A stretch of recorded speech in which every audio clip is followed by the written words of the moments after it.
नमस्ते सब लोग।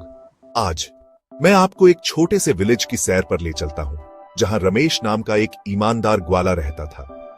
ये एक दिल को छू लेने वाली कहानी है जो ऑनेस्टी और त्याग का इंपॉर्टेंस बताती है। एक समय की बात है, एक छोटे से विलेज में रमेश नाम का एक ग्वाला रहता था। वह बहुत मेहनती और बेहद ईमानदार था, लेकिन बहुत बूढ़। उसके पास कुछ गाय और बकरियां थीं, जिनकी वो बहुत देखभाल करता था।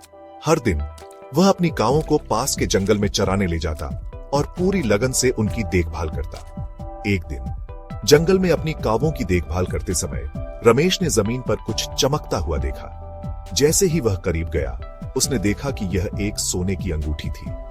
वह बहुत खुश हुआ, यह सोचकर कि यह अंगूठी उसकी जिंदगी बदल सकती है। लेकिन जैसे ही उसने अपनी गायों की तरफ देखा, उसके मन में एक विचार आया। क्या होगा अगर यह अंगूठी किसी और की है? इसे रखना चोरी करना होगा। भारी मन से उसने फैसला किया कि अंगूठी को उसके असली मालिक को वापस करना ही सबसे अच्छा है। रमेश अंगूठी लेकर विलेज के मुखिया के पास गया। मुखिया ने रमेश की ऑनेस्टी की तारीफ की और अंगूठी के मालिक को ढूंढना शुरू कर दिया। कुछ दिनों बाद एक व्यापारी विलेज में आया और उसने दावा किया कि उसने अपनी सोने की अंगूठी खो दी है।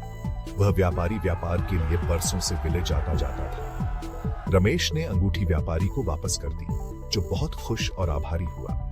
व्यापारी ने रमेश की ऑनेस्टी की तारीफ की और उसे अच्छा इनाम दिया। उसने रमेश से कहा कि अब वह अपनी गायों के साथ आराम से रह सकता है, क्योंकि उसकी ऑनेस्टी ने सभी को प्रेरित किया है। ये कहानी हमें याद दिलाती है कि ऑनेस्टी और सच्चाई का फल हमेशा मीठा होता है। हमें अपनी नैतिकता से कभी समझौता नहीं करना चाहिए। सुनने के लिए धन्यवाद और याद रखें, ऑनेस्टी सबसे अच्छी नीति है। अगली बार मिलते हैं।